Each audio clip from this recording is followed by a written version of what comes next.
Hello and welcome to CTV News Across Canada for Wednesday, September 17th. We've got the top local stories from coast to coast. Stories that affect you and the country. Thanks for joining us. On any given day, dozens of teens are left without a place to call home. Ottawa's mayor now pledging to bring that number to zero. Today, I pledge to end youth homelessness in Ottawa by 2030. He says prevention and diversion will be key, noting nearly half of adults who experience homelessness were first homeless before the age of 16.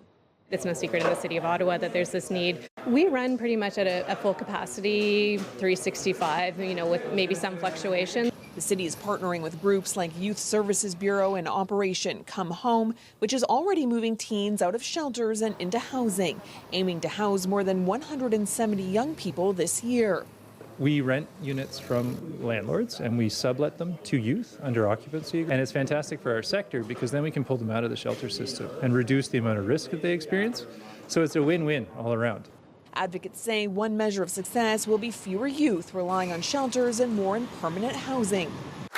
While Tuesday's announcement provided few details about how the city will achieve its goal, more measures are expected to be released in the coming months with money set aside in the 2026 municipal budget. Well, we're already seeing amazing response from our diversion work. We're seeing well over 50% of people who are coming being diverted out of shelter. So we know that this works. The mayor's pledge doesn't include a funding ask, but advocates say real progress will require serious commitments from the province and federal government. It's going to take coordination, a laser focus on prevention, and a relentless pursuit of permanent housing solutions. We're expecting to learn more about the new measures and funding set aside for ending youth homelessness when the city tables its 2026 draft budget in November.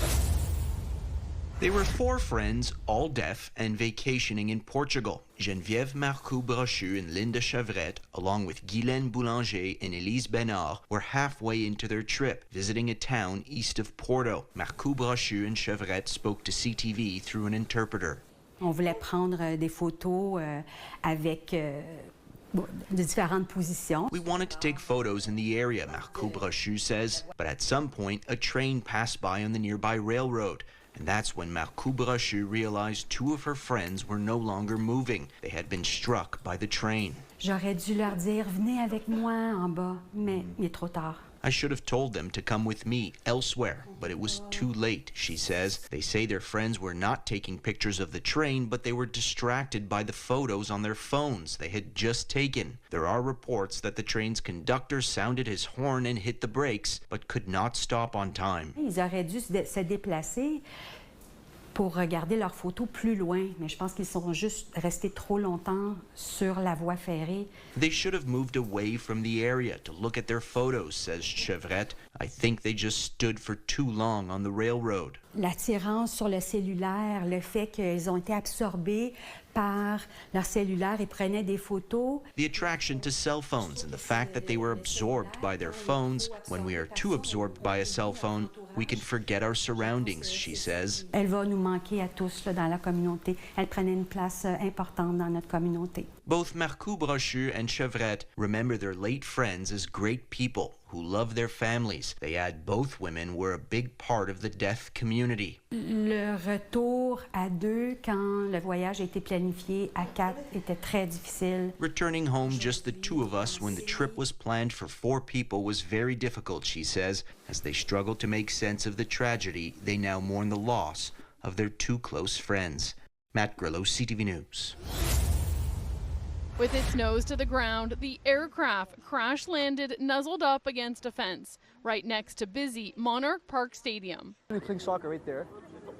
We just see like a plane that's flying really low, like lower than those lights, and we're like, wow, like, what's going on here? Like, thing coming through the trees, and it looked like a big drone the way it was up with the lights and the trees. And I said, that's not a drone. The kids were practicing for their soccer, just kind of going from the west side of the field to the east side of the field.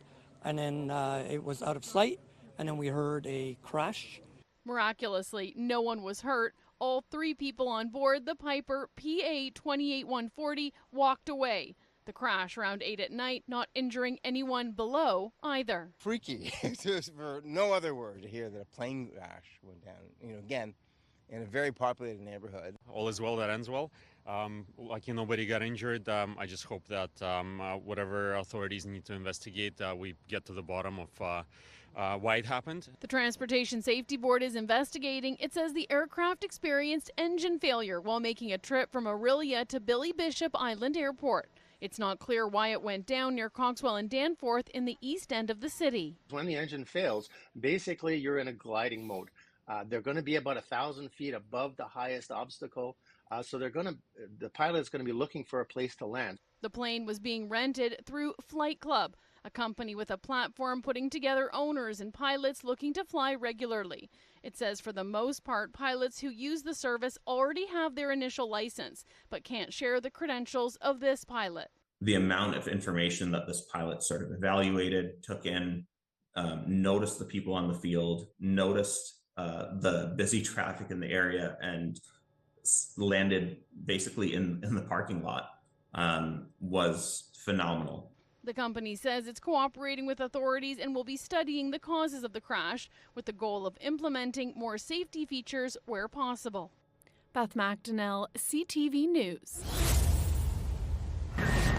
Nearly a year after his trial began, Toronto City Councillor Michael Thompson has been found not guilty of the 2 charges of sexual assault leveled against him. Inside a Midland courthouse today, Justice Phil Brissett delivered the long-awaited verdict, explaining that he was not satisfied beyond a reasonable doubt that Thompson was guilty. I'm really relieved that I'm actually now able to move on with my life. It's been a very, very difficult period. The longtime councillor had been accused by 2 women of sexually assaulting them at a luxury cottage on Canada Day weekend 2022, after inviting them up for a networking event and then allegedly urging them to drink heavy amounts of alcohol and take off their clothes. Thompson had pleaded not guilty to the allegations. I have lived a life free of any criminality, free of involving any persons at all or assaulting anyone. And this condition and situation is created in a very timely way to create a situation in which my character is called into question. On the first count, Thompson had been accused of inappropriately touching one woman while applying sunscreen to her on the dock. The judge ruling that although he believes Thompson did apply the sunscreen to her body, there were conflicting accounts about their positioning and how long this process took, and found it hard to believe that others so close by would not have seen it happening. Quote, the court is not convinced beyond a reasonable doubt that this prolonged and sexual touching alleged by the witness ever took place. On the second count, Thompson had been accused of sexually forcing himself on another woman in the middle of the night after she had fallen asleep intoxicated. The judge saying today, quote, the court finds Mr. Thompson's account of events was convoluted, it lacked a reasonableness to it, and it took place in direct contradiction to his own sworn stated evidence of not wanting anything sexual to take place. But the judge said that he had concerns about the complainant's recollection of what took place due to intoxication, memory loss, and admitted periods of blackout, ruling therefore that the court could not prove the allegation beyond a reasonable doubt. It took a very, very long time. So I'm so delighted for him, and I'm glad that he can go home today and believe that the justice system does work, and it does work well. I did not sexually assault anyone. And I think it's really important to understand that there are forces, and I'm aware as to who they are, have created this condition and situation where I've had to go through almost 3 years of hell. Thompson alleging that the accusations were politically motivated, suggesting he may reveal more at a later date. Thompson has served on Toronto City Council for more than 20 years, saying today that he looks forward to get back to the job. Reporting live, I'm Natalie Johnson. It's a new kind of patrol on the streets of London, pairing police officers with registered nurses in real time. The Nurse Police Response Team, launched this past June, is a joint effort between the London Police Service and London Health Sciences Centre. There's a team of 10 of us registered nurses from Victoria Hospital, specifically in the emergency department. And our mission is to work alongside our London Police Service partners and to go out in the community and help our clients in their natural environment. The team focuses on responding to mental health and substance-related calls, bringing medical care directly to people in need outside of hospitals and courtrooms. That project has obviously been a whole nother definition of what it's like to be in the front line, being on the streets, like I said, with our clients in their environment, rather than being in the emergency department where we're most comfortable, then acknowledging what their struggles are in the community. So unfortunately, London does struggle with a huge homeless population, so that has been the majority of our clients. The program has already seen impact, responding to 148 calls, providing wound care to more than 80 people, and administering Narcan in overdose situations. We expect this program to really support avoidable admissions and transfers to our emergency department. Many of these particular populations struggle to want to come to our emergency department, and so this offers an opportunity for them to be cared for where they are. London police say the program not only lightens the load on hospitals, but also offers vital support to officers on the front lines. The feedback that we've received from both the police and the registered nurses, as well as those that have actually benefited from the resource, have been very positive about it. The pilot has already expanded from 2 days a week to a full 7-day schedule and will run until March of 2026. Rita Ismail, CTV News. After nearly 1 month, a glimmer of hope finally came for Dow students, now that a tentative deal has been reached. I'm just delighted that, all those emotions that I and my colleagues were feeling have been sort of put aside now. As we say, we've got resolution on a deal that makes sense to us. Our union is recommending that we accept it. From what I've heard today, I'm very happy with it, and I'm going to accept it personally. If the deal is ratified, faculty members will return to work this Thursday, with classes expected to resume Tuesday. I think it is a huge relief for students. A lot of us have been waiting for this news for a long time. We've been really hoping for a deal. We've been hoping that parties would come together in good faith, and it's exciting to see that that's happened. In recent days, students have been rallying on campus, demanding tuition refunds, and even with confirmation of a return to classes, that demand remains. We're going to lose time in the classroom. We're going to be under more stress. Your assignments are going to be at shorter intervals. It's going to be a really difficult semester. And so when we're talking about, well, what can Dal do? Dal should absolutely be refunding the tuition for weeks that are missed. Just because the lockout is over does not mean that effort is over. Students still want that. That is not going away. And so we'll continue to fight on it until we hear back, until we get a win. But that isn't their only concern. Mealy says with a new start date, there are questions about what the semester will look like. What the timelines will be like, what their schedule is, what the syllabuses are going to look like, if it's going to be condensed, what reading break looks like. So there's a lot of concerns about what the workload will look like for the semester. Questions and concerns Sheehan says he understands. But I'm very hopeful that we can regain some time, and then also as professors we can adjust some of the way we would cover the material. Details of the agreement have not been released. CTV News reached out to both the university and the Faculty Association, but did not hear back. Vanessa Wright, CTV News, Halifax. Over the weekend, O'Reilly Source for Sports posted this photo from its surveillance footage on its social media page. Early Sunday morning, Riley Heffernan says suspects broke into his store through the front door and took over $15,000 retail worth of high-end bicycles. Without jeopardizing the ongoing investigation, I could tell you that around 4:40 a.m. two perpetrators, masked, entered the store illegally through my front door and proceeded to quickly steal 3 bikes from the store. But wait, there's more. So there was a fourth one stolen, 6:26 a.m. A third perpetrator walked by, saw the door wide open, and helped himself. Heffernan says his business has been broken into about a dozen times over the last 9 years. This time, he says it was a rare occasion. He forgot to set the alarm system. I made a mistake and I paid for it. Lock it or lose it, if you will. I can't stand that saying. That is a sign that we're living in an unrighteous land. I should be able to leave my front door unlocked. And the only thing I should get is a phone call in the morning from someone saying, hey, I noticed you didn't remember to lock your door. Heffernan says he plans to make a long-term commitment to this location and says now it's time to beef up security. I got to turn this place into Fort Knox. I've got to put some bars on the windows, start making some phone calls about security measures to just make this a harder place to target. 2 of 4 bikes have since been found and returned, along with the store's cell phone that was located in the Timmins and District Hospital Emergency Department. Lydia Chubak, CTV News, Timmins. Flames break out around 1 a.m. Saturday at a building on Metcalfe Street in downtown Elora.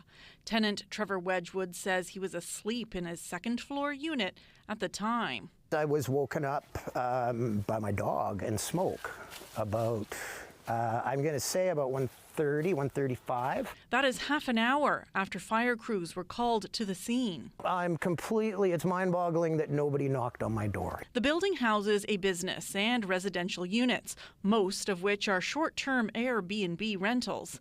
12 people were inside at the time of the fire. No one was hurt. Fire crews responded quickly and did an exceptional job of knocking the fire down and containing it to just one rental unit and an adjacent supply room. Deputy Fire Chief Jonathan Karn says the priority was to put the fire out, ensure it did not spread, and then search the units, starting with the ones closest to the fire. So with the number of units that's here, with the suppression and the search closest to the fire, that was our initial response. We did search all the units after that, and in between us getting to that unit, that person had self-evacuated. Deputy Chief Jason Ben says all the smoke alarms in the building were working, except for one. The alarm had been intentionally disabled by a tenant taking off the wiring base, and the battery was removed. And this is very unfortunate that this has occurred. I'm not going to argue with what the fire inspector has said, or the fire chief has said. Yeah, I think let's not focus on one unit, let's focus on every unit. Fire officials are not commenting on what they believe caused the fire, but they do confirm the flames broke out in one of the short-term rental units. It was an Airbnb unit. They had 4 people in it.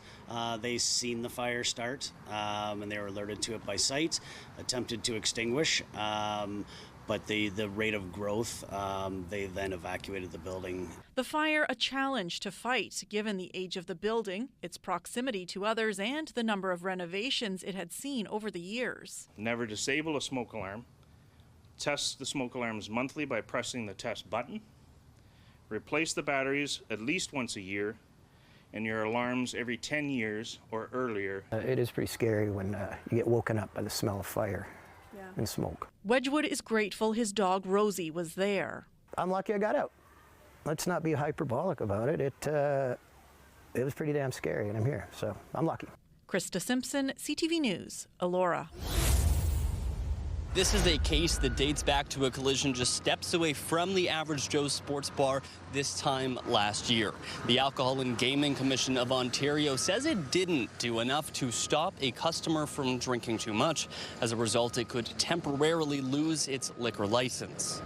Windsor police responded to a crash between a vehicle and a motorcycle at Lozon Parkway and Lozon Line on the night of September 7th. The crash sent the 39-year-old motorcycle driver and a 35-year-old passenger to the hospital, where the driver was later pronounced dead. The other driver, who's said to have left Average Joe's, was charged with impaired operation of a conveyance, causing death and causing bodily harm. Through an investigation, the AGCO found the driver had at least 10 alcoholic drinks. Provincial laws say restaurants and bars must prevent customers from being intoxicated at their site, and staff must have the training to recognize these signs of intoxication. The provincial body now recommends the suspension of Average Joe's liquor license for 60 days. We have reached out to the bar for comment on the AGCO's decision and the potential suspension. Now, Average Joe's will have 15 days to appeal this decision and be heard by an independent body. Calgary shoppers are trying to put food on the table with a budget. It's extremely expensive. Swanson pies. We used to pay about $1.50 for them. At Walmart, they went up to $2.78. I mean, if you do the math. Canada's inflation rate was up 1.9% in August. In Alberta, that number was lower at 1.4%. The Canadian economy is also teetering on a recession. We had a really negative reading for growth in the second quarter of the year, and it looks like the third quarter is going to be at best flat. Consumers are facing the biggest sticker shock when it comes to meat. If you got a big family, it's really hard to just stock up. What we're getting is a bit of a hangover from dry weather a few years ago. Sam Gundy of Ribeye Butcher Shop says when barbecue season started, the loin cuts of beef were up nearly 20 to 30%. And Stats Can says meat was up 7.2% just last month. It's the ends of the animal that are getting more expensive, which is I haven't seen this before. I've been doing this for 23 years. Gundy says although consumers lean heavily on ribeyes and strip loins, there are other more affordable cuts of beef. Think flat iron, think flank, think hanger, think skirts. These are the cuts that we take home. They're 1/3 to half the price of the traditional loin cuts. Latest data says beef was up 11.4%, ham and bacon up 11.9%, while pork, chicken, and processed meats saw increases half that. And these prices won't be coming down anytime soon. We're not talking that by Christmas beef prices will be coming down. We're talking a period of a few years before we see some softening of the beef price. Gas prices also increased nationally by about 1.4%, with economists pointing to summer driving habits. But the outlook for Alberta's economy is quite bleak. We are the least impacted compared to the other provinces, but we're still seeing it. With the first quarter update, it looks even worse, unfortunately, than what we had projected when the budget first came out.